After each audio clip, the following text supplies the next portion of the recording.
Hello my dear students, कैसे हैं आप? आई होप आप बेटर होंगे।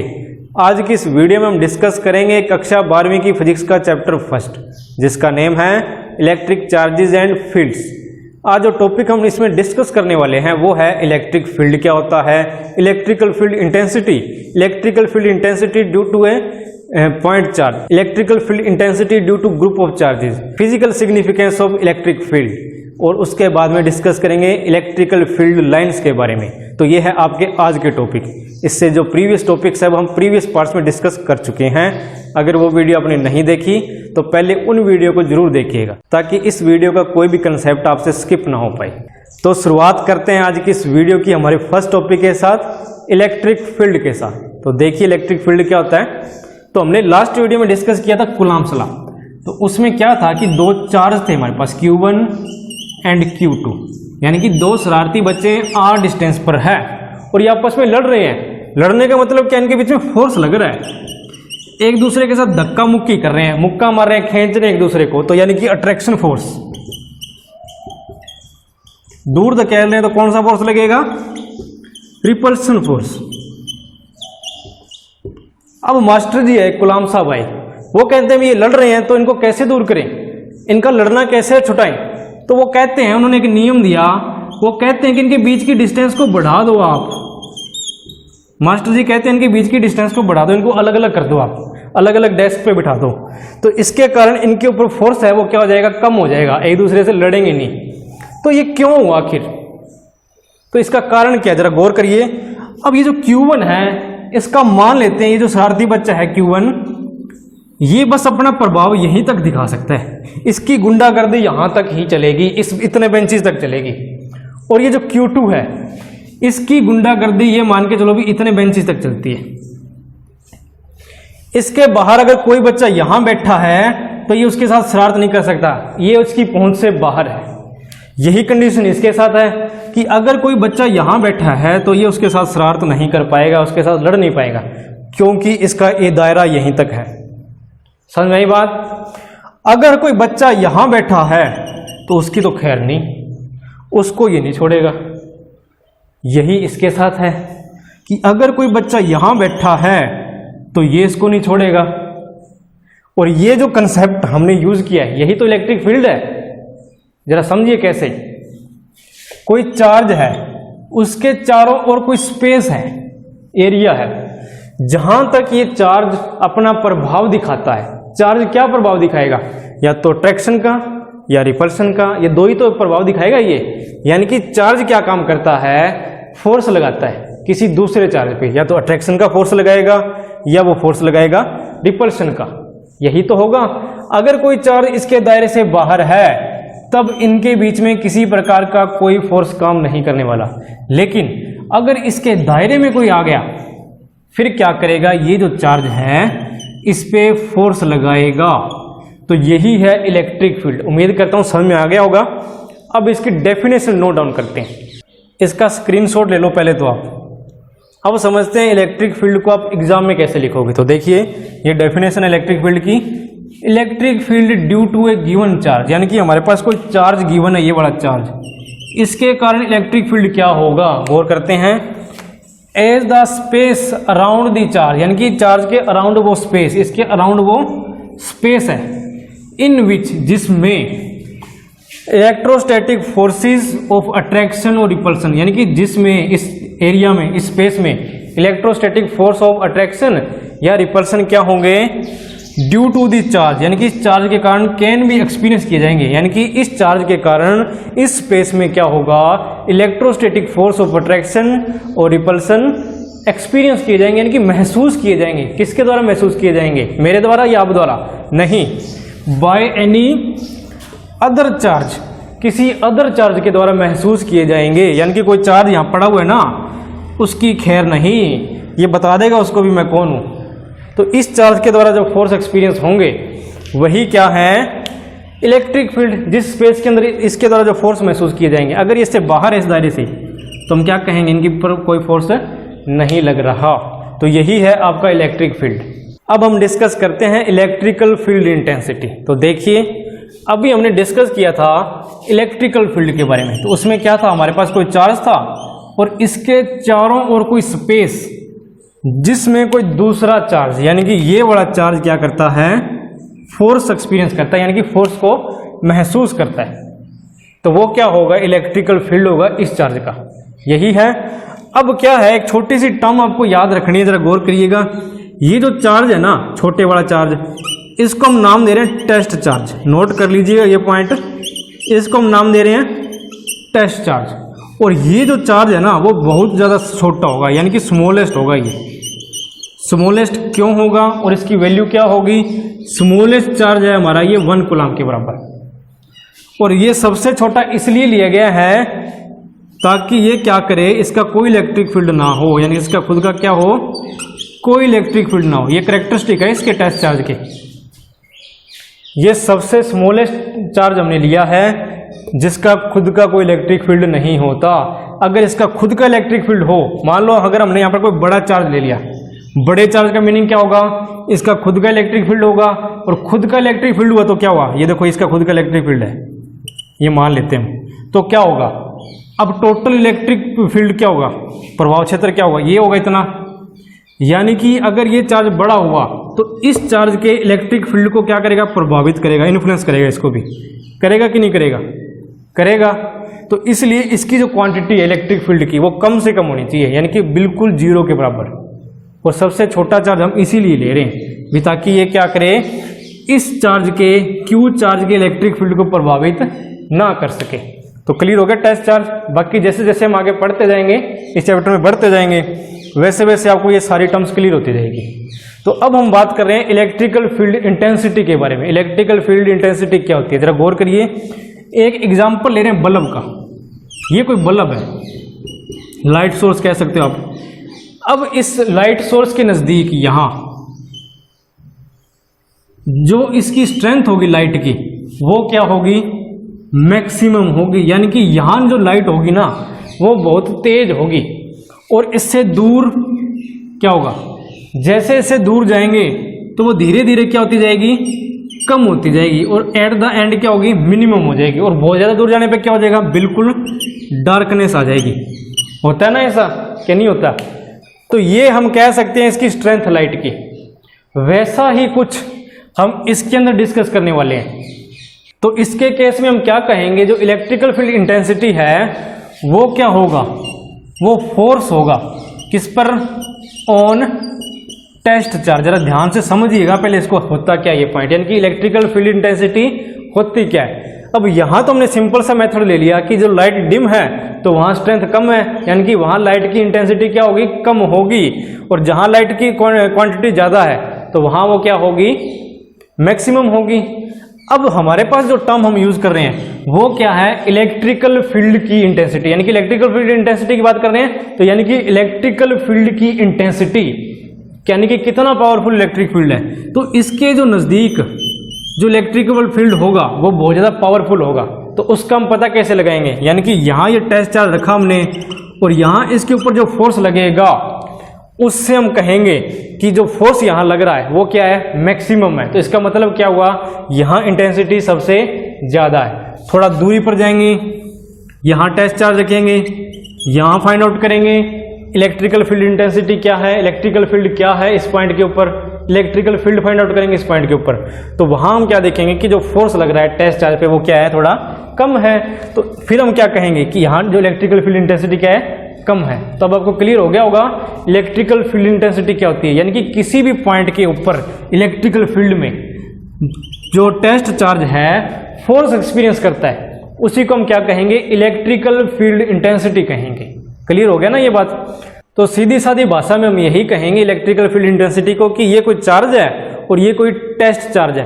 अगर इसके नजदीक रखेंगे तो फोर्स ज्यादा लगेगा, तो यहाँ क्या होगा, इलेक्ट्रिकल फील्ड की क्वांटिटी ज्यादा है, तो इलेक्ट्रिकल फील्ड की स्ट्रेंथ ज्यादा है, यानी कि इलेक्ट्रिकल फील्ड इंटेंसिटी भी क्या होगी, ज्यादा होगी। और वो किससे पता लगाया हमने, फोर्स से, फोर्स ऑन टेस्ट चार्ज। यहाँ चार्ज की इंटेंसिटी कम है, इलेक्ट्रिकल फील्ड कम है, तो उसका प्रभाव कम है, तो इसका मतलब इस पे फोर्स क्या लगेगा, कम लग रहा है इस पॉइंट के ऊपर। तो इसका मीनिंग क्या होगा, electrical field intensity at this point क्या होगी, कम होगी। तो यही है आपकी इलेक्ट्रिकल फील्ड इंटेंसिटी। तो अब बारी आती है इसको नोट करने की। तो एक स्क्रीनशॉट ले लीजिए इलेक्ट्रिकल फील्ड इंटेंसिटी का। तो इसको एग्जाम में हम कैसे लिखेंगे जरा गौर करिए। The electrical field intensity at any point, यानी कि कोई चार्ज हमारे पास गिवन है, इसके अराउंड ये स्पेस है। अब इस पॉइंट पे हमने फाइंड आउट करनी है इलेक्ट्रिकल फील्ड इंटेंसिटी। तो क्या होगा, electrical field intensity at any point is the strength of electrical field, यानी कि इस पॉइंट पे इलेक्ट्रिकल फील्ड की स्ट्रेंथ होगी एट दैट पॉइंट। उसके बाद में कैसे डिफाइन करेंगे इसको, it is defined as the force experienced by unit positive charge, यानी कि फोर्स एक्सपीरियंस किया जाता है यूनिट पॉजिटिव चार्ज, यानी कि जो टेस्ट चार्ज हमने यहाँ लिया था वो हमेशा हम पॉजिटिव लेंगे, ये बात भी आप नोट कर लीजिएगा, यानी कि टेस्ट चार्ज हमेशा पॉजिटिव लेंगे। और ये यूनिट पॉजिटिव जो चार्ज है वो कितना फोर्स एक्सपीरियंस करता है, कहाँ, एट दैट पॉइंट, उस पॉइंट के ऊपर। तो ये क्या होगा हमारा इलेक्ट्रिकल फील्ड इंटेंसिटी। इसका फॉर्मूला भी है इलेक्ट्रिकल फील्ड इंटेंसिटी का, इसको डिनोट करेंगे ई वेक्टर से, यानी कि एट पॉइंट, ये मान के चलते हैं भी आर पॉइंट पे पड़ा हुआ है, ये जो टेस्ट चार्ज है ये आर पॉइंट पे पड़ा हुआ है। इस पॉइंट के ऊपर इलेक्ट्रिकल फील्ड इंटेंसिटी का फॉर्मूला बनेगा फोर्स एट दैट पॉइंट, यानी कि फोर्स एट आर अपॉन में क्यू नोट, यानी कि जो टेस्ट चार्ज हमने लिया है वो। तो ये है आपका फॉर्मूला। अब अगर इसकी यूनिट हमने फाइंड आउट करनी हो तो कैसे फाइंड आउट करेंगे, तो यहीं लिख देता हूं SI unit electrical field intensity की क्या होगी, ये क्या है फोर्स, तो फोर्स को किस में लिखेंगे, न्यूटन में, और ये क्या है टेस्ट चार्ज, और इसको किस में मेजर करेंगे, कूलम में। तो इसकी यूनिट बन रही है न्यूटन कूलम इनवर्स। और अब इसमें फोर्स आ रहा है तो ये क्या है, वेक्टर क्वांटिटी है, तो इट मीन्स ये भी क्या होगी, एक वेक्टर क्वांटिटी। तो लिख सकते हो electrical field intensity is a vector quantity. तो ये क्लियर हो गया होगा। कुछ और छोटे छोटे पॉइंट्स है इलेक्ट्रिकल फील्ड इंटेंसिटी के बारे में, तो वो भी जान लेते हैं, जरा देखिए क्या है। द डायरेक्शन ऑफ ई, यानी कि इलेक्ट्रिकल फील्ड इंटेंसिटी की जो डायरेक्शन है वो क्या होगी, is the same as the direction of F, यानी कि जो फोर्स की डायरेक्शन है वही डायरेक्शन क्या रहेगी, इलेक्ट्रिकल फील्ड इंटेंसिटी की रहेगी। कैसे रहेगी जरा गौर करते हैं। मान लीजिए ये हमारे पास कोई चार्ज है और ये है प्लस चार्ज, हम यहाँ रखते हैं कोई टेस्ट चार्ज, छोटा पॉजिटिव चार्ज होगा ये। अब इस पर बताइए किस प्रकार का फोर्स लगेगा, अट्रैक्शन फोर्स लगेगा या रिपल्शन फोर्स लगेगा। तो इस पर पॉजिटिव पॉजिटिव है तो इस पर लगेगा रिपल्शन का फोर्स आउटवर्ड डायरेक्शन में, यही है। तो इस पे जो फोर्स लग रहा है वो आउटवर्ड डायरेक्शन में, तो यानी कि फोर्स की डायरेक्शन क्या रहेगी, ये रहेगी, यही है। और ये जो फोर्स की डायरेक्शन होगी वही डायरेक्शन किसकी रहेगी, इलेक्ट्रिकल फील्ड इंटेंसिटी की। क्लियर है ये बात। दूसरा एक एग्जांपल और लेते हैं। एक नेगेटिव चार्ज है हमारे पास, इसके पास भी हम एक यूनिट पॉजिटिव चार्ज रखते हैं। तो अब इन दोनों के बीच में किस प्रकार का फोर्स काम करेगा, इनके बीच में काम करेगा अट्रैक्शन फोर्स, यानी कि ये क्या करेगा, जो चार्ज है ये इसकी तरफ खींचा चलाएगा, यानी कि जो फोर्स लग रहा है उसकी डायरेक्शन क्या रहेगी, ये रहेगी। इसी डायरेक्शन में क्या रहेगा आपका इलेक्ट्रिकल फील्ड रहेगा। क्लियर है ये बात। अब इससे जो बात निकल के सामने आ रही है वो क्या, कि कोई भी पॉजिटिव चार्ज उसमें जो इलेक्ट्रिकल फील्ड होगा वो हमेशा क्या होगा, आउटवर्ड डायरेक्शन में होगा कुछ इस प्रकार। ये पॉजिटिव के केस में है, कोई पॉजिटिव चार्ज है उसके केस में क्या होगा, जो इलेक्ट्रिकल फील्ड होगा उसकी डायरेक्शन क्या रहेगी, आउटवर्ड डायरेक्शन में रहेगी। और नेगेटिव के केस में क्या होगा, ये इनवर्ड डायरेक्शन में रहेगा, अंदर की तरफ। ये इलेक्ट्रिकल फील्ड्स हैं, इलेक्ट्रिकल फील्ड की डायरेक्शन पॉजिटिव के केस में आउटवर्ड और नेगेटिव के केस में इनवर्ड। कई बार इसको याद करने में दिक्कत आ जाती है, कन्फ्यूजन हो जाती है, तो इसको याद करने का एक ही मेथड है। आप ये मान के चलो कि दुनिया में दो तरह के लोग होते हैं, एक तो पॉजिटिव और एक नेगेटिव। यानी कि पॉजिटिव क्या करेंगे, पॉजिटिविटी फैलाएंगे, और नेगेटिव क्या करेंगे, नेगेटिव बातें करेंगे। तो हमें क्या करना है, हमें पॉजिटिविटी फैलानी है और नेगेटिविटी कम करनी है। पॉजिटिविटी फैलानी है तो फैलाएंगे कैसे, जब बाहर को निकालेंगे, पॉजिटिव बातें बाहर की तरफ निकालेंगे। यानी कि इलेक्ट्रिकल फील्ड है वो पॉजिटिव होगा तो इसका मतलब क्या है, पॉजिटिविटी फैला रहा है बाहर की तरफ, और नेगेटिविटी हमें क्या करनी है, कम करनी है, तो नेगेटिविटी इनवर्ड शो कर दो ताकि इसको क्या करना, हमें कम करना है। ये समझने का तरीका है आपको, भी इसको कैसे याद रखोगे आप, तो ये है, इसको नोट कर लो, इसका भी स्क्रीनशॉट ले लो। क्या लिखा हुआ जरा गौर करिए, एज द टेस्ट चार्ज, मैं आपको समझा ही देता हूँ सीधा, फिर पढ़ेंगे। अब क्या है कि हमने डिस्कस किया था, ये कोई चार्ज है, ये इसका फील्ड है। अब छोटा सा अदना सा चार्ज हमने यहाँ रख दिया। अब ये चार्ज हमने पहले डिस्कस कर चुके हैं भी ये अपना प्रभाव क्षेत्र नहीं दिखाएगा, ये अपना प्रभाव क्षेत्र नहीं दिखाएगा, इसका इलेक्ट्रिक फील्ड नहीं होगा। लेकिन वही बात चेन का आने वाला है, कहेंगे अगर ये इसने कुछ इलेक्ट्रिक फील्ड दिखा दिया, इसके इलेक्ट्रिक फील्ड को मॉडिफाई कर दिया, फिर क्या होगा, तब उसके लिए ये पॉइंट दिया गया है। तो हम क्या करेंगे कि हमने जो फॉर्मूला लिखा था ई वेक्टर और एफ फोर्स अपॉन में क्यू नोट, ये लिखा था ना जो फॉर्मूला, इसके आगे limit Q naught is equal to 0 कर दे, यानी कि इसकी वैल्यू है वो 0 के बराबर कर दी हमने, अप्रोक्सीमेटली इक्वल टू 0। 0 के बराबर नहीं है, लगभग 0 के बराबर है, ये 0 के बराबर हम कर नहीं सकते। तो अब देखो क्या लिखोगे, as the test charge positive Q naught may have its own electric field. मान लेते हैं कि ये जो क्यू नोट है, ये वाला जो है, इसका खुद का कोई इलेक्ट्रिक फील्ड होगा। It may modify the electric field of the source charge, और ये सोर्स चार्ज के इलेक्ट्रिक फील्ड को मॉडिफाई कर सकता है, मान लेते हैं ये।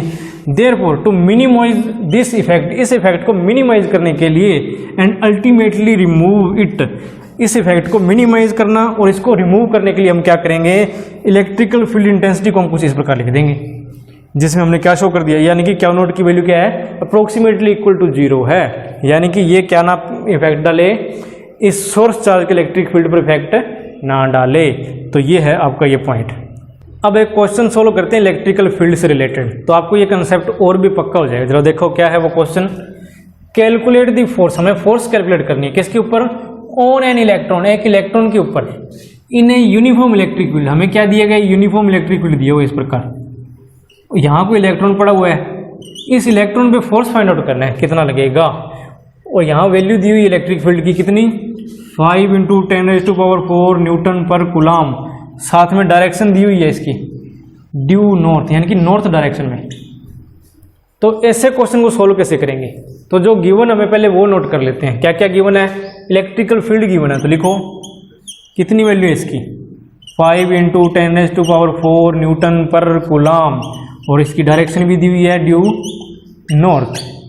सेकंड हमें क्या दिया हुआ है, पॉइंट चार्ज यानी कि क्यू नोट, यानी कि यहाँ ये एक इलेक्ट्रॉन है, एक इलेक्ट्रॉन पे चार्ज कितना होगा, -1.6 × 10⁻⁻19 कूलम।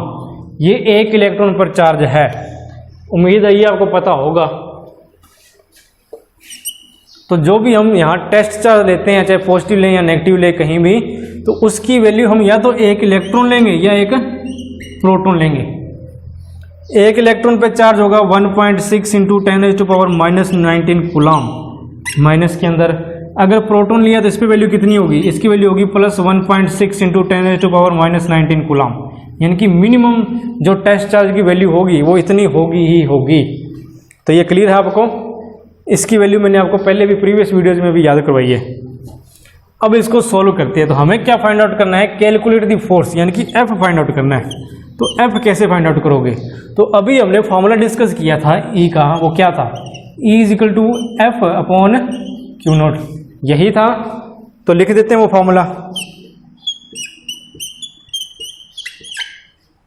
तो हमें एफ फाइंड आउट करना है, तो एफ की वैल्यू क्या होगी, एफ = क्या होगा, E में क्यू नोट, यानी कि इलेक्ट्रिक फील्ड और टेस्ट चार्ज की जो वैल्यू उनको मल्टीप्लाई कर देंगे हम। तो करिए मल्टीप्लाई, यहीं कर देते हैं, 5 × 10⁻⁴ इंटू में 1.6 माइनस में 1.6 इंटू 10⁻⁻19 करो मल्टीप्लाई। इसको और इसको अलग से सोल्व करेंगे, इसको और इसको अलग से सोल्व करेंगे हम। तो करते हैं सोल्व। तो सबसे पहले देखो इसको ही सोल्व कर लेते हैं, 5 और इधर कितना है, माइनस में 1.6, यानी कि 1.6 है और ये 5 है, तो ये आएगा 0 और 8.0 आ जाएगा इनका आंसर। इसको और इसको जब सोल्व करेंगे तो लिख देते हैं 8.0 किस में, माइनस में, इक्वल टू का साइन लगाओ, इनटू में यहाँ कितना है 10⁻⁴, यानी कि 10 की पावर 4 इंटू में यहाँ कितना 10 की पावर -19, तो कितना हो जाएगा ये हो जाएगा 10⁻⁻⁻ 15। क्लियर है ये। अब इसकी यूनिट क्या लगेगी जरा बताओ आप। इलेक्ट्रिकल फील्ड क्या है, ये आएगा यहाँ पर न्यूटन। माइनस में 8.0 इंटू 10⁻⁻15 न्यूटन। डायरेक्शन कौन सी थी, ड्यू नॉर्थ। ये क्लियर हो गया यहाँ तक। ये फोर्स लग रहा है इसके ऊपर। अब ये माइनस में है, इसकी वैल्यू अगर प्लस में करेंगे तो क्या होगा जरा गौर करो। यहां बना देता हूं मैं डायरेक्शन सभी। हम इधर कौन सी डायरेक्शन शो करते हैं, नॉर्थ शो करते हैं। इसके अपोजिट कौन सी होगी, साउथ डायरेक्शन। अगर यहां फोर्स क्या है, माइनस में 8.0 10⁻⁻15 न्यूटन ड्यू नॉर्थ, माइनस में वैल्यू है, यानी कि नॉर्थ की अपोजिट डायरेक्शन में। तो ये जो फोर्स लग रहा है इसकी वैल्यू क्या होगी, तो इसकी वैल्यू मैं यहां लिख देता हूं, जरा गौर करना इस पे। जो फोर्स लग रहा है F इजिकल टू क्या होगा, 8.0 इंटू 10⁻⁻15 न्यूटन ड्यू साउथ।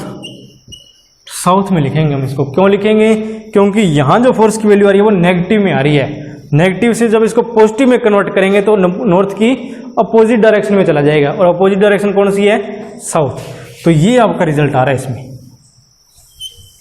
समझ में आ गया होगा आपको, तो नोट कर लो इसको।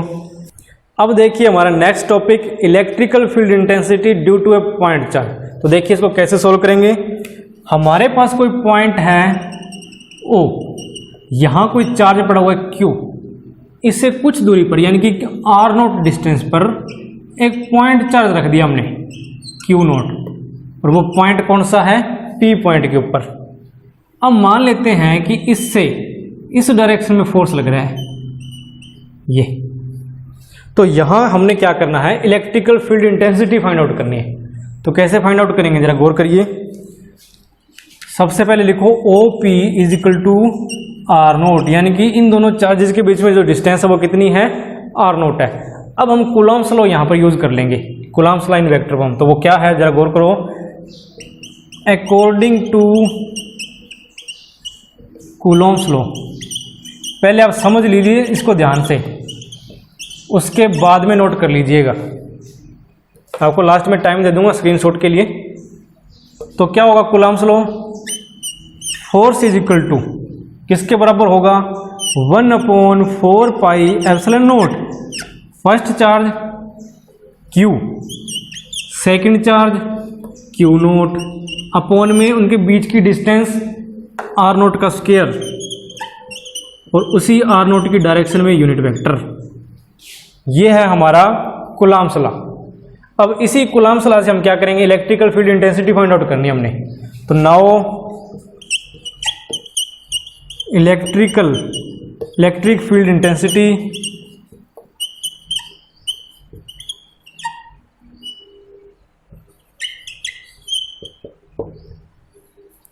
एट पॉइंट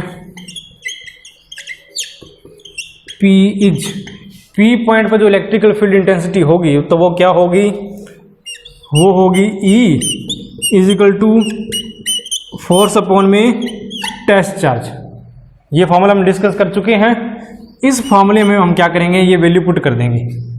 तो करो, ये थोड़ा अजीब सा लग रहा है, थोड़ा सही बना देते हैं। ये लो, क्या होगा, फोर्स कितना है हमारे पास, 1/4 पाई एप्सिलॉन नॉट, उसके बाद में Q0 upon R0 square in the direction of R0। उसके बाद में 1/Q0 भी हमने करना है। तो इसको मैं कुछ इस प्रकार लिख सकता हूं क्या, लिख सकता हूं 1/Q0। अब इस Q0 से ये Q0 कैंसिल हो गया, और हमारे पास जो फॉर्मूला निकल के सामने आ रहा है वो क्या है, जरा गौर करो। E इज इक्वल टू, यानी कि electrical field intensity at point P is equal to किसके बराबर होगी, 1/4 पाई एप्सिलॉन नॉट Q, ये Q0 क्या है, कैंसिल हो चुका है। नीचे क्या बचा, R0 स्क्वायर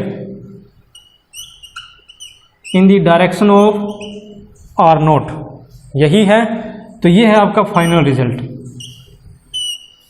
अब इस फॉर्मूले से एक बात और हमें क्लियर हो रही है, वो क्या, कि जो इलेक्ट्रिकल फील्ड इंटेंसिटी है it does not depend on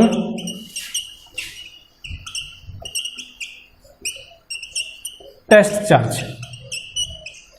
electrical field intensity test charge पे डिपेंड नहीं करती। क्यों? क्योंकि इस फॉर्मूले में जरा गौर करो आप, कहीं भी क्यू नोट आपको दिखाई दे रहा है? नहीं है। अगर क्यू नोट की वैल्यू ही नहीं है यहाँ पर, तो इसका मतलब क्या है, जो ई है वो इससे कुछ लगा देगा नहीं उसका टेस्ट चार्ज से, यानी कि क्यू नोट पर वो डिपेंड नहीं करता इलेक्ट्रिकल फील्ड इंटेंसिटी। तो नोट कर लो, इसका स्क्रीनशॉट ले सकते हो। आइए अब डिस्कस करते हैं हमारा नेक्स्ट टॉपिक, और वो है electrical field intensity due to a group of charges, यानी कि ग्रुप ऑफ चार्जेस के कारण इलेक्ट्रिकल फील्ड इंटेंसिटी हमारी क्या रहेगी।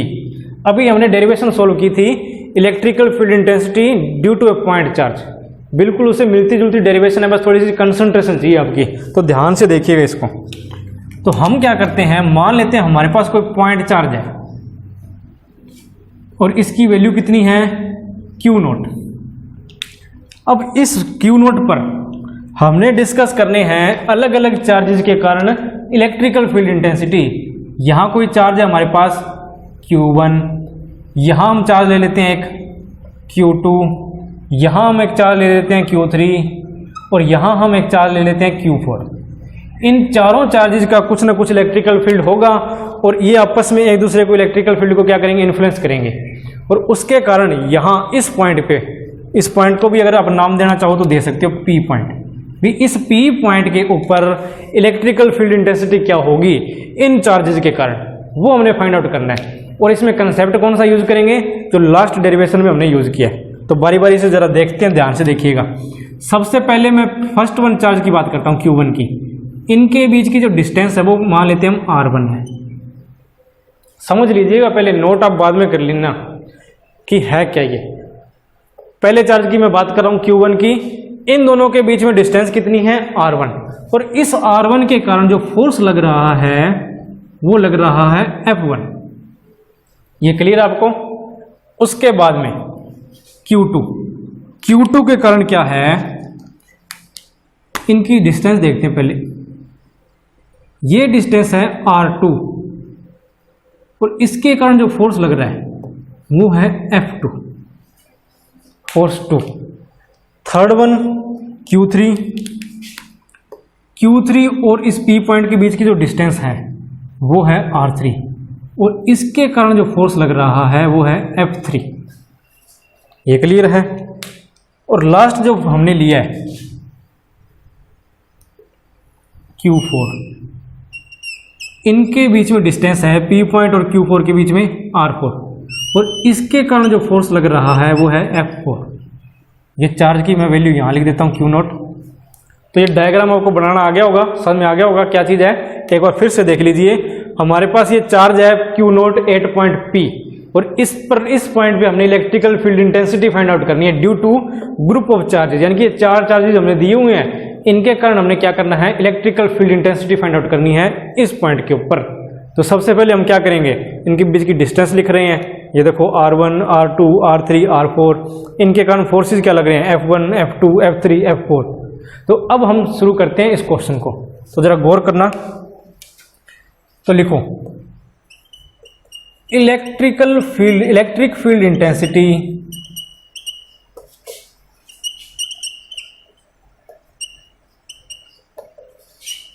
एट पॉइंट P वो क्या होगी, नेट इलेक्ट्रिकल फील्ड, नेट लिख सकते हैं आप, नेट इलेक्ट्रिकल फील्ड इंटेंसिटी वो होगी E vector is equal to E1 plus में E2 प्लस में E3 प्लस में E4। अभी हमने चार ही चार्जेस लिए हैं तो हम यहाँ तक लिखेंगे, इसके कारण, इसके कारण, इसके कारण और इसके कारण। इन चारों के कारण अलग अलग जो इलेक्ट्रिकल फील्ड इंटेंसिटी हमारी बनेगी उसका हम क्या कर देंगे, सम कर देंगे। तो सबसे पहले हम फाइंड आउट करते हैं E1। तो E1 की वैल्यू क्या आएगी, अभी थोड़ी देर पहले हमने जो डेरिवेशन सोल्व की थी उसमें हमने E की वैल्यू क्या निकाली थी, जरा बात बताओ। वो 1/4 pi epsilon note Q upon R note square, R note की ही डायरेक्शन में, यही थी। तो बस वही हमने यहाँ करना है, वही डेरिवेशन 1/4 पाई एप्सिलॉन नोट, ये चार्ज क्या है हमारा Q1 अपॉन में क्या होगा, डिस्टेंस कितनी है R1 का स्क्वायर, यूनिट वेक्टर किसकी डायरेक्शन में होगा, R1 की डायरेक्शन में होगा। इसी प्रकार इसको बॉक्स में मैं क्लोज कर देता हूं ताकि आपको अच्छे से दिखाई दे दे। इसी प्रकार हम E2 की बात कर लेते हैं। वो क्या होगा 1/4 पाई एप्सिलॉन नॉट, फिर क्या होगा Q2 अपॉन में डिस्टेंस कितनी है इनके बीच में R2 in the direction of R2। देखो Q2 की बात कर रहे हैं तो ये डिस्टेंस लेंगे, Q3 की बात करें तो ये डिस्टेंस लेंगे, R1 R2 R3 R4। समझ में आ रहा है ना ये फार्मूला कैसे हम पुट कर रहे हैं। अब हम E3 की बात करते हैं। अगर नहीं समझ में आ रहा तो मैं एक बार यहाँ इस फॉर्मूले में आपको बता देता हूँ। अब हम E3 यानी कि electrical field intensity due to इस चार्ज के कारण क्या होगी वो हम फाइंड आउट करने जा रहे हैं Q3 के कारण। तो क्या होगा फॉर्मूला नोट करो 1/4 पाई एप्सिलॉन नॉट। ये तो सेम है। अब हमने चार्जेस लिखने हैं। Q चार्ज कौन सा है, ये कितना चार्ज है Q3, तो मैं यहाँ क्या लिखूंगा Q3 अपॉन में डिस्टेंस कितनी है R3, तो लिख दो R3 का स्क्वायर। यूनिट वेक्टर भी इसी की डायरेक्शन में रहेगा, R3 की डायरेक्शन में, तो ये यूनिट वेक्टर हो गया। ये है आपका थर्ड। इसी प्रकार E4 की वैल्यू हम लिखते हैं तो वो क्या बनेगी 1/4 pi epsilon not Q4 upon R4 का स्क्वायर, यूनिट वेक्टर R4। ये होगी इलेक्ट्रिकल फील्ड इंटेंसिटी Q4 के कारण। क्लियर है ये बात। अब हमने क्या करना है net electrical field intensity find out करनी है, यानी कि इनका सम कर देना है। तो नेट इलेक्ट्रिकल फील्ड इंटेंसिटी आपकी क्या होगी, इन सभी का सम 1/4 पाई एप्सिलॉन नॉट, फिर क्या होगा Q1 अपॉन R1 का स्क्वायर, R1 प्लस में 1/4 पाई एप्सिलॉन नॉट, फिर क्या होगा Q2 अपॉन R2 का square in the direction of R2 plus में 1/4 pi epsilon not Q3 upon R3 का square in the direction of R3 plus में 1/4 pi epsilon not क्या बनेगा Q4 अपॉन R4 का square in the direction of R4। तो ये net formula बन रहा है हमारा। अब इसमें भी देखो कौन कौन सी चीज़ें कॉमन आने वाली है।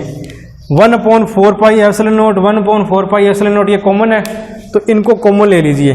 तो नेट 1/4 पाई एप्सिलॉन नॉट ये हमने कॉमन ले लिया, तो अंदर क्या बचा जरा गौर करो Q1 upon R1 square in the direction of R1 plus में Q2 upon R2 square R2 की डायरेक्शन में प्लस में Q3 अपॉन R3 का square in the direction of R3 plus में Q4 अपॉन R4 का square in the direction of R4।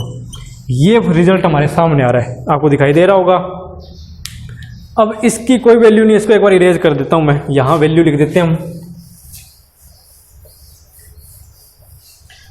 तो ये जो वैल्यू हमारे पास सामने आई है, तो ये क्या है, इन चारों का सम हमने करना है यहाँ। तो सम के लिए हम क्या करेंगे, समीशन का यूज करेंगे। तो देखो E इज इक्वल टू क्या होगा, E is equal to 1/4 pi epsilon naught. अब मैं समीशन का यूज कर रहा हूं यहाँ। समीशन का मतलब ये जो टर्म हमें दी गई है इसको सम इकट्ठा करके हम कैसे लिखेंगे। तो लिखो, कैसे लिखोगे, सभी में एक चीज कॉमन है क्या Q, दूसरी क्या चीज कॉमन है R स्क्वायर, तीसरी क्या चीज कॉमन है ये।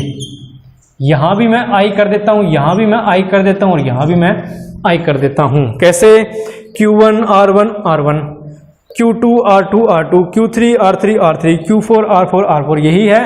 तो क्या हुआ RI RI। अब ये जो I की वैल्यू है वो 1 से लेके यहां कहां तक जा रही है, 4 तक जा रही है। तो ये है आपकी electrical field intensity due to a group of charges. जो हमने 4 चार्ज लिए थे उसका जो लास्ट फॉर्मूला बना वो ये बना है।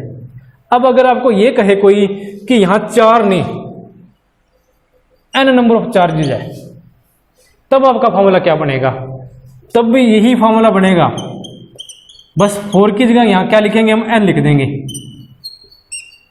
कितने मर्जी चार्ज आ जाओ, बस हमने यहां I की वैल्यू को n कर देना है। तो उम्मीद करता हूं ये समझ में आ गया होगा आपको। सिंपल सी डेरिवेशन है, नोट कर लो इसको। अब आप बताओ आपको मजा आ रहा है कि नहीं आ रहा फिजिक्स पढ़ के। अब आपके कंसेप्ट क्लियर हो रहे हैं कि नहीं हो रहे। अगर इस चैनल को सब्सक्राइब नहीं किया तो सब्सक्राइब कर लेना ताकि सारे के सारे कंसेप्ट आपको अच्छे से क्लियर हो जाएं। चलो शुरू करते हैं हमारा नेक्स्ट टॉपिक, और वो है physical significance of electric field. यानी कि जो इतना मत्था हम मार रहे हैं इलेक्ट्रिक फील्ड चिल्ला रहे हैं, वो हम क्यों कर रहे हैं, इसकी वैल्यू क्या है, आखिर क्या वैल्यू है। हमने कूलम्ब्स लॉ डिस्कस किया था, Q1 Q2 इनकी डिस्टेंस थी R, यानी कि फोर्स फाइंड आउट करने के लिए between the two charges. Electrical field में भी तो हम क्या कर रहे हैं, इलेक्ट्रिकल फील्ड इंटेंसिटी हमने फाइंड आउट की, तो इसमें भी हमने क्या देखा, फोर्स, कि कितना फोर्स लग रहा है एक पॉइंट चार्ज पे। इसमें भी तो फोर्स कैलकुलेट किया, इसमें भी फोर्स कैलकुलेट कर रहे हैं, कुछ नया तो नहीं किया आखिर। तो फिर क्यों इलेक्ट्रिकल फील्ड नाम का नया टॉपिक हमें दे दिया गया, कूलम्ब्स लॉ से क्यों नहीं हुआ सब कुछ, ये हमें जानना है। तो देखो बड़ा सिंपल सा बात है, ये कोई चार्ज है और ये है इसका एरिया, यानी कि इलेक्ट्रिकल फील्ड। सबसे पहले तो हमें यही पता लगा इलेक्ट्रिकल फील्ड से कि कोई स्पेस होता है इसके चारों ओर जहां तक इसका प्रभाव क्षेत्र होता है। अगर इलेक्ट्रिकल फील्ड नहीं पढ़ते तो हमें ये नहीं पता चलना था। हमें नहीं पता चलना था कि अगर हमने इनको दूर कर दिया तो कौन सा प्रभाव पड़ा जिसके कारण इनके बीच में फोर्सेस कम हुए। इससे ये चीज़ हमें क्लियर हुई, पहली बात। दूसरी बात ये कि जो ये कूलम्ब्स लॉ है, ये फोर्स तो फाइंड आउट करता है, लेकिन ये फोर्स कब फाइंड आउट करेगा, दो चार्जेस के बीच में। दो चार्जेस के बीच में दो चार्ज हमें मिलेंगे तब हम उन फोर्स को फाइंड आउट कर सकते हैं। और उन दोनों चार्जेस में क्या होगा, इस चार्ज का भी इफेक्ट होगा और इस चार्ज का भी इफेक्ट होगा, दोनों के इलेक्ट्रिकल फील्ड होंगे। ये बात क्लियर है। दूसरी बात, अब यहाँ क्या है कि ये जो इलेक्ट्रिकल फील्ड है, इसमें हम डिस्कस कर चुके हैं कि जो इलेक्ट्रिकल फील्ड इंटेंसिटी है वो पॉइंट टू पॉइंट वेरी करती है। पॉइंट टू पॉइंट वेरी कैसे करती है, इस पॉइंट पर इलेक्ट्रिकल फील्ड इंटेंसिटी कुछ और होगी, इस पॉइंट पे कुछ और होगी, इस पॉइंट पे कुछ और होगी और इस पॉइंट पे कुछ और होगी। अगर आपको नहीं समझ में आता तो ये फॉर्मूला देख लो। E इजिकल टू क्या था, 1/4πε0 Q अपॉन R0 स्क्वायर इन R0 की डायरेक्शन में। यानी कि ये जो डिस्टेंस है जितना कम होगा, ये जो डिस्टेंस है R0 जितना कम होगा ये उतना ही बड़ा होगा। होगा कि नहीं होगा। अब ये डिस्टेंस क्या है, सबसे कम है, डिस्टेंस कम है, यानी कि R0 की वैल्यू सबसे कम है, तो यहाँ इलेक्ट्रिकल फील्ड इंटेंसिटी क्या होगी, सबसे ज़्यादा होगी। और इस पॉइंट पे बताओ क्या होगा, इस पॉइंट पे ये R0 की वैल्यू क्या है, मैक्सिमम है, और ये मैक्सिमम होगी तो इसकी वैल्यू क्या होगी, मिनिमम होगी। ये नॉलेज कहाँ से आया आपको, ये इसने बताया, इलेक्ट्रिकल फील्ड इंटेंसिटी ने, ना कि कूलम्ब्स लॉ ने। तो अब आपको क्लियर हो रहा होगा कि पॉइंट टू पॉइंट जानने के लिए इलेक्ट्रिकल फील्ड के अंदर भी कहाँ क्या इलेक्ट्रिकल फील्ड इंटेंसिटी है, किस प्रकार का फोर्स लग रहा है, वो हमें कौन बता रहा है, इलेक्ट्रिकल फील्ड। क्लियर है। तो यही है। इसके अलावा एक पॉइंट और भी है, वो ये अभी हम डिस्कस कर रहे हैं इलेक्ट्रोस्टैटिक, यानी कि चार्ज एट रेस्ट। ये चार्ज भी पड़ा हुआ है, ये चार्ज भी पड़ा हुआ है, तब उसके केस में तो ये पॉइंट्स आपके कि इस तरह पॉइंट टू पॉइंट ये बता सकते हैं। लेकिन यहां तक तो हमने सीमित नहीं रहना, इसके बाद में हम इलेक्ट्रोडायनामिक्स भी तो स्टडी करेंगे। इलेक्ट्रोडायनामिक्स यानी कि जब चार्ज क्या करेंगे, मूव करेंगे। और चार्ज मूव का मतलब चार्ज एक्सेलरेट कर रहे हैं, चार्ज एक्सेलरेट कर रहे हैं। ये Q1 चार्ज है, ये Q2 चार्ज है। जब ये Q1 चार्ज एक्सेलरेट करेगा तो इसमें से क्या निकलेगी, रेडिएशंस निकलेगी। कौन सी रेडिएशंस, इलेक्ट्रोमैग्नेटिक रेडिएशंस निकलेगी। इलेक्ट्रोमैग्नेटिक रेडिएशंस जिनका क्या होगा, इलेक्ट्रिकल फील्ड भी होगा, मैग्नेटिक फील्ड भी होगा। अगर तुम्हें पता ही नहीं कि इलेक्ट्रिकल फील्ड क्या है तो तुम क्या खाक स्टडी करोगे, ये इलेक्ट्रोमैग्नेटिक वेव्स के बारे में नहीं कर सकते। तो इसीलिए इलेक्ट्रोडायनामिक्स में इसकी जो वैल्यू है इलेक्ट्रिकल फील्ड की बहुत ज़्यादा बढ़ जाती है। समझ में आया क्या सिग्निफिकेंस है। तो अब इसको पॉइंट टू पॉइंट हम नोट करेंगे। स्क्रीनशॉट ले लीजिए इसका, ये है physical significance of electric field. तो इसको आपके बोर्ड एग्जाम में ये 1 नंबर का या 2 नंबर के क्वेश्चन में आएगा मैक्सिमम, तो इसलिए उसी के अकॉर्डिंग आपको लिखवाया है। तो देखो इसमें क्या है, from the knowledge of electric field intensity. अगर हमें इलेक्ट्रिकल फील्ड इंटेंसिटी की नॉलेज है तो हम क्या है इलेक्ट्रिकल फील्ड में कहीं भी किसी भी पॉइंट के ऊपर फोर्स की डायरेक्शन फाइंड आउट कर सकते हैं, उसका मैग्नीट्यूड फाइंड आउट कर सकते हैं विदाउट डिस्टर्बिंग द सिस्टम, यानी कि सिस्टम को डिस्टर्ब किए बिना। कैसे डिस्टर्ब नहीं करेंगे, क्योंकि हम यहाँ क्या लेंगे, क्यू नोट लेंगे टेस्ट चार्ज, और उसका इससे कोई लेना देना नहीं होता इलेक्ट्रिकल फील्ड इंटेंसिटी से, तो इसलिए ये क्या करता है, सिस्टम को डिस्टर्ब नहीं करता। तो देखो from the knowledge of electrical field intensity E at any point R, किसी आर पॉइंट के ऊपर, ये आर पॉइंट है, यहाँ हमने क्या करना है, electrical field intensity find out करनी है। We can readily calculate the magnitude and direction of force, हम यहाँ फोर्स की direction and magnitude find out कर सकते हैं experienced by any charge Q naught, और जो किसके द्वारा एक्सपीरियंस की जाएगी, क्यू नोट के द्वारा। और क्यू नोट क्या है, ये सिस्टम को डिस्टर्ब नहीं करता, ये इसीलिए इंपॉर्टेंट हो जाता है। दूसरा जो पॉइंट है, the true physical significance of concept of electrical field only when we deal with time dependent electromagnetic phenomena, यानी कि जब हम टाइम डिपेंडेंट इलेक्ट्रोमैग्नेटिक फिनोमिना की बात करते हैं तब ये और ज़्यादा जरूरी हो जाता है। कैसे, इसको थोड़ा सा समझ लो आप। ये मान के चलिए Q1 चार्ज है और ये मान के चलिए क्या है, Q2 चार्ज है, ये दोनों क्या है, एक्सेलरेट कर रहे हैं, दोनों मूव कर रहे हैं। एक्सेलरेशन के कारण क्या होगा, इनसे रेडिएशन निकलेगी। कौन सी रेडिएशन, इलेक्ट्रोमैग्नेटिक, इलेक्ट्रोमैग्नेटिक रेडिएशन निकलती है। ये हम आगे डिस्कस करते चलेंगे जब आगे फर्दर हमारे चैप्टर्स आएंगे इलेक्ट्रोमैग्नेटिक से रिलेटेड, कि एक्सेलरेटेड चार्ज है तो वो क्या करेगा, इलेक्ट्रोमैग्नेटिक रेडिएशन छोड़ेगा, और इसकी स्पीड क्या होगी, ये स्पीड ऑफ लाइट से मूव करती है। इलेक्ट्रोमैग्नेटिक रेडिएशन क्या करेगी, स्पीड ऑफ लाइट से मूव करेगी, जिसके कारण यहाँ से यहाँ तक इस इलेक्ट्रोमैग्नेटिक रेडिएशन को पहुँचने में कुछ टाइम तो लगेगा या नहीं लगेगा। जब ये इलेक्ट्रोमैग्नेटिक रेडिएशन इस तक पहुँचेगी, ये तो है कोज, जरा ध्यान से सुनिएगा, ये तो है कोज। कोज क्या है कि ये एक्सेलरेट कर रहा है और उसके कारण इलेक्ट्रोमैग्नेटिक रेडिएशन प्रोड्यूस हो गई। अब ये इलेक्ट्रोमैग्नेटिक रेडिएशन क्या करेगी, Q2 पर जाके फोर्स लगाएगी। क्यों लगाएगी, क्योंकि इनमें क्या है, इलेक्ट्रिकल फील्ड होता है, और ये इस पर क्या लगाएगी, फोर्स लगाएगी। मान लेते हैं इस Q1 से Q2 तक पहुंचने में इसको T टाइम लगा, कितना समय लगा, T। तो यहाँ कुछ टाइम डिले हुआ कि नहीं हुआ। इलेक्ट्रोस्टैटिक में क्या था, तुरंत था सब कुछ, ये चार्ज पड़ा है, ये दूसरा चार्ज पड़ा है, इसके ऊपर जो फोर्स लग रहा है कोई टाइम डिले नहीं था। लेकिन इसके केस में क्या है, ये इलेक्ट्रोमैग्नेटिक वेव जब Q2 तक पहुंचेगी तभी इसको फोर्स एक्सपीरियंस होगा, तभी इसके ऊपर फोर्स लगेगा, उससे पहले नहीं लग सकता। तो इसलिए इस टाइम डिले फिनोमिना को समझने के लिए हमें क्या चाहिए, इलेक्ट्रिक फील्ड की नॉलेज चाहिए। तो ये है आपका physical significance of electric field. तो अब हम डिस्कस करते हैं हमारा नेक्स्ट टॉपिक, और वो है इलेक्ट्रिकल फील्ड लाइंस। तो हमने 10th में एक टॉपिक डिस्कस किया था, अगर आपको याद है तो, magnetic field lines, magnetic field lines यानी कि चुंबकीय क्षेत्र रेखाएं। तो उनमें क्या था कि एक चुंबक था, उसके चारों का जो क्षेत्र था, यानी कि चुंबकीय जो क्षेत्र है, मैग्नेटिक फील्ड है, उसको हमने लाइन से शो किया था। वही कुछ ये है, हमने क्या डिस्कस किया था अभी कि हमारे पास कोई चार्ज है, ये इसके चारों, और ये क्या है, इसका इलेक्ट्रिक फील्ड। इसी इलेक्ट्रिकल फील्ड को अगर हम लाइन से शो कर देंगे तो वो क्या है, इलेक्ट्रिक फील्ड लाइंस। कैसे, देखते हैं। हम पॉजिटिव और नेगेटिव चार्ज के बारे में डिस्कस कर चुके हैं कि इनके अंदर इलेक्ट्रिक फील्ड कैसा होता है। इसमें होगा आउटवर्ड डायरेक्शन में,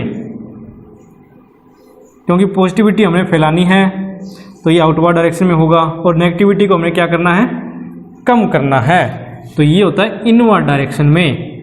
और ये जो लाइंस मैं ड्रॉ कर रहा हूँ यही क्या है, इलेक्ट्रिकल फील्ड लाइंस है। समझ में आ गया, यानी कि जिन लाइन से हम क्या करते हैं, किसी भी चार्ज का फील्ड शो करते हैं, वही होगा इलेक्ट्रिकल फील्ड लाइंस। अब इसको स्टडी करते हैं। देखो, an electrical field line as a path, वो रास्ता होगा, ये सीधा भी हो सकता है यानी कि स्ट्रेट हो सकता है, या कर्व्ड हो सकता है। कर्व्ड मतलब ऐसे कर्व की फॉर्म में हो सकता है, वो भी हम आगे डिस्कस करने वाले हैं। इन इलेक्ट्रिक फील्ड, इलेक्ट्रिकल फील्ड के अंदर, यानी कि ये फील्ड लाइंस वहीं होगी जहां तक इसका प्रभाव होगा, इसके बाहर इलेक्ट्रिकल फील्ड लाइंस नहीं होगी। यानी कि इलेक्ट्रिकल फील्ड को ही हम इलेक्ट्रिकल फील्ड लाइन से प्रदर्शित करते हैं, तभी हम इसको लिखेंगे। सच दैट, ये लाइन इंपॉर्टेंट है, टेजेंट टू इट, अगर किसी भी फील्ड लाइन पे, मान के चलो भी ये कोई फील्ड लाइन है, इस पे अगर हम टेजेंट ड्रॉ कर देते हैं यानी कि स्पर्श रेखा इस तरह, तो ये जो टेंजेंट है वो क्या बताएगा हमें, यानी कि tangent to it at any point gives, हमें क्या बताएगा, डायरेक्शन बताएगा किसकी, इलेक्ट्रिकल फील्ड इंटेंसिटी की एट दैट पॉइंट, यानी कि इस पॉइंट के ऊपर हमने क्या किया है, टेंजेंट ड्रॉ किया है, तो इस पॉइंट पे इलेक्ट्रिकल फील्ड इंटेंसिटी की डायरेक्शन क्या होगी वो हमें इससे पता लगती है। एक बार फिर बता देता हूं, ये है इलेक्ट्रिकल फील्ड लाइंस। मैंने क्या किया, इस पॉइंट के ऊपर जानना है कि यहाँ इलेक्ट्रिकल फील्ड इंटेंसिटी की डायरेक्शन क्या है, तो मैं क्या करूँगा, सिंपली यहाँ से टेंजेंट ड्रॉ कर दूंगा, हिंदी में इसको बोलते हैं स्पर्श रेखा। तो ये जो स्पर्श रेखा है यानी कि टेंजेंट है, ये हमें क्या बताएगी, डायरेक्शन बताएगी किसकी, इलेक्ट्रिकल फील्ड लाइंस की। तो इसका स्क्रीनशॉट ले लो आप। अब हम देखते हैं कि अलग अलग चार्ज के कारण अलग अलग इलेक्ट्रिकल फील्ड लाइन किस प्रकार बनती है। तो सबसे पहले पॉजिटिव के कारण आप देख पा रहे हो कि पॉजिटिव चार्ज से क्या है, आउटवर्ड डायरेक्शन में इलेक्ट्रिकल फील्ड लाइंस निकल रही है, तो ये है पॉजिटिव चार्ज की इलेक्ट्रिकल फील्ड लाइंस। नेगेटिव में क्या होगा, इलेक्ट्रिकल फील्ड लाइंस क्या होगी, इनवर्ड डायरेक्शन में होगी, अंदर की तरफ आती हुई होगी, तो ये है नेगेटिव चार्ज के लिए। उसके बाद हम बात करते हैं पॉजिटिव और नेगेटिव के पेयर के लिए, यानी कि पेयर ऑफ चार्जेस के बारे में। तो सबसे पहले क्या है, पॉजिटिव और नेगेटिव चार्ज। तो इसमें से क्या आपको क्या दिखाई दे रहा है कि जो पॉजिटिव चार्ज है उसमें से तो लाइंस बाहर निकल रही है और वो किस में जा रही है, नेगेटिव चार्ज में। तो कुछ इस प्रकार का डायग्राम आपका बन रहा है। उसके बाद में बात करते हैं पॉजिटिव और पॉजिटिव चार्ज के पेयर के बारे में। तो आप वो भी आप देख पा रहे हो भी उसमें किस प्रकार की स्ट्रक्चर बनती है इलेक्ट्रिकल फील्ड लाइंस की। तो इसमें क्या खास बात है कि पॉजिटिव और पॉजिटिव में कि दोनों में से जो इलेक्ट्रिकल फील्ड लाइन है वो बाहर की तरफ निकलेगी, यानी कि आउटवर्ड डायरेक्शन में होगी और एक दूसरे को रिपेल करेगी, तो उनके बीच में कुछ ना कुछ गैप होगा। इसी प्रकार नेगेटिव के केस में होगा, नेगेटिव और नेगेटिव के केस में। तो इसके केस में आपको क्या दिखाई दे रहा है कि जो भी लाइंस है वो इनवर्ड डायरेक्शन में आ रही है, यानी कि चार्ज में एंटर कर रही है वो नेगेटिव चार्ज के अंदर। तो उसके अंदर भी वही सेम कंडीशन रहेगी कि नेगेटिव और नेगेटिव एक दूसरे को रिपेल करते हैं, तो इन इलेक्ट्रिकल फील्ड लाइंस के बीच में क्या होगा, कुछ गैप होगा। तो ये है आपकी इलेक्ट्रिकल फील्ड लाइंस। अब हम डिस्कस करते हैं properties of electrical field lines. तो इसमें फर्स्ट प्रॉपर्टी है electrical field lines are continuous करो। कंटिन्यूस का मतलब क्या है, कहीं से भी ब्रेक डाउन नहीं होता, कंटिन्यू चलती है पॉजिटिव से नेगेटिव की तरफ। तो इसमें क्या लिखोगे आप, next point, they starts from A positively charge body and ends at A negatively charge body, यानी कि पॉजिटिव बॉडी से शुरू होगी और नेगेटिव बॉडी पर खत्म होगी। उसके बाद में सेकंड प्रॉपर्टी है tangent to the electrical field line at any point, यानी कि किसी भी पॉइंट के ऊपर इलेक्ट्रिकल फील्ड लाइंस के अगर हम टेंजेंट ड्रॉ करते हैं तो वो क्या करेगा, हमें डायरेक्शन देगा किसकी, इलेक्ट्रिकल फील्ड लाइन की एट दैट पॉइंट। ये है हमारी सेकंड प्रॉपर्टी। उसके बाद में हमारी नेक्स्ट प्रॉपर्टी है कि जो इलेक्ट्रिकल फील्ड लाइंस है ये एक दूसरे को इंटरसेक्ट नहीं करती, यानी कि काटती नहीं है। तो क्या लिखोगे इसके अंदर, no two electrical lines of forces can intersect each other. उसके बाद में नेक्स्ट प्रॉपर्टी है हमारी, the electrical field lines always normal to the surface of a conductor, यानी कि जो कंडक्टर है उसके सरफेस से हमेशा क्या होगी, नॉर्मल होगी, 90 डिग्री के एंगल पे होंगी। उसके बाद में हमारी नेक्स्ट प्रॉपर्टी है the electrical field lines contract longitudinally, क्योंकि इनके बीच में अट्रैक्शन फोर्स लगता है तो ये लॉन्गिट्यूडनली क्या होती है, कॉन्ट्रैक्ट हो जाती है। उसके बाद में हमारी नेक्स्ट प्रॉपर्टी है the electrical field lines exert a lateral pressure due to repulsion of charges, यानी कि रिपल्सन के कारण क्या करती है, ये प्रेशर एक्सर्ट करती है। तो ये है हमारी इलेक्ट्रिकल फील्ड लाइंस की प्रॉपर्टीज, तो इसको नोट कर लीजिएगा। तो ये थी आपकी आज की वीडियो। उम्मीद करता हूँ जो उस कंसेप्ट मैंने आपको समझाए हैं आपको समझ में आए होंगे। अगर मेरा ये एफर्ट आपको पसंद आता है तो प्लीज़ वीडियो को लाइक कर देना, शेयर कर देना, शेयर करना मत भूलिएगा। ये मेरे लिए उतना ही अहम है जितने आपके लिए ये टॉपिक। तो लाइक करिए, शेयर करिए और चैनल को सब्सक्राइब करिए, दूसरों से भी करवाइए। तो मिलते हैं नई वीडियो में नए टॉपिक के साथ। जय हिंद, जय भारत।